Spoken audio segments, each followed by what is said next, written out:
Okay, so the next important topic that we have it is septal abscess. Last video में हमने septal haematoma की बात की और अब बात करते हैं सेप्टल एब्सेस की।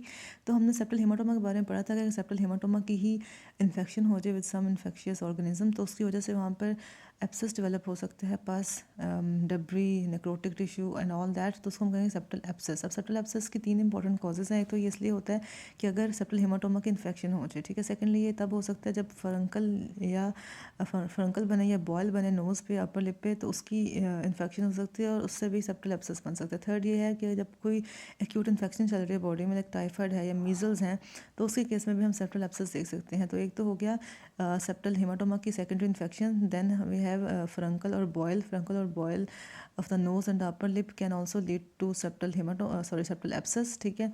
And any acute infection like typhoid और measles can also lead to septal abscess. तो एक तो उसमें होगा सेप्टल हेमाटोमा की सेकेंडरी इन्फेक्शन, फ्रंकल और बॉयल जो कि अगेन एक बैक्टीरियल इन्फेक्शन की वजह से बनता है, तो नोज़ का हो या अपर लिप का हो भी सेप्टल एब्सेस कॉज करा सकते हैं। इसके अलावा किसी एक्यूट इन्फेक्शन के बाद लाइक टाइफाइड के बाद या मीजल्स के बाद भी सेप्टल एब्सेस बन सकते हैं। तो ये तो उसकी एटियोलॉजी होगी। क्लिनिकल फीचर्स के मोस्टली वैसे ही हैं जैसे हमने देखे थे उसके सेप्टल हेमाटोमा के।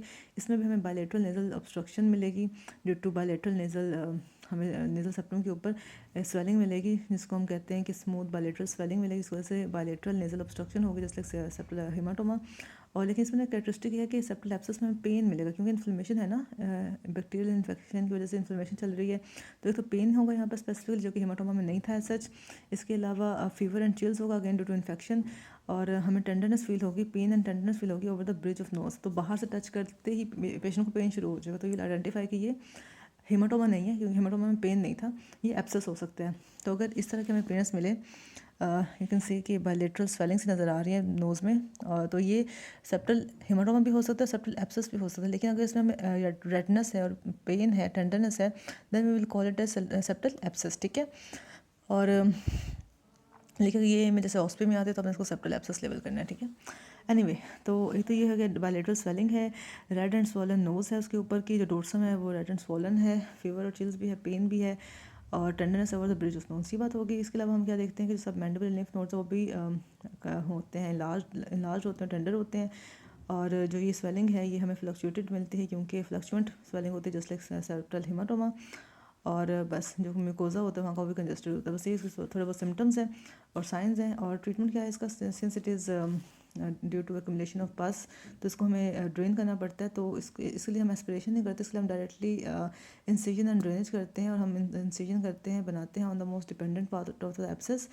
और एक हम सेप्टल म्यूकोजा पोर्शन एक्सरसाइज भी कर लेते हैं ताकि उसको अच्छी तरह से हम ड्रेन कर सकें पस को। एंड समटाइम्स हमें 2 से 3 दिन तक तो एटलीस्ट डेली बेसिस पर उसको इंसाइज करके ड्रेन करते रहना पड़ता है ताकि अच्छी तरह से जो पस है वो भी ड्रेन हो जाए, और जो वहाँ पे नेक्रोटिक टिश्यू पड़ा है क्योंकि जो एब्सेस होता है ना ये नेक्रोसिस कॉज करा रहा होता है नेजल कार्टिलेज की, तो हमें नेक्रोटिक टिश्यू को भी रिमूव करना है वहाँ से, ठीक है। अदरवाइज वो भी वहाँ पे प्रॉब्लम कॉज कर सकते हैं।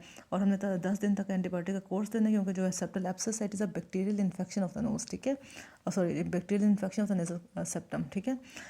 अच्छा, कॉम्प्लिकेशंस क्या हो सकते हैं अगर हम टाइमली इसको सेप्टल एब्सेस को क्योर ना करें। तो एक तो मतलब वहाँ पे जो सेप्टल कार्टिलेज पड़ा हुआ है मोस्टली उसकी नेक्रोसिस शुरू कर देता है।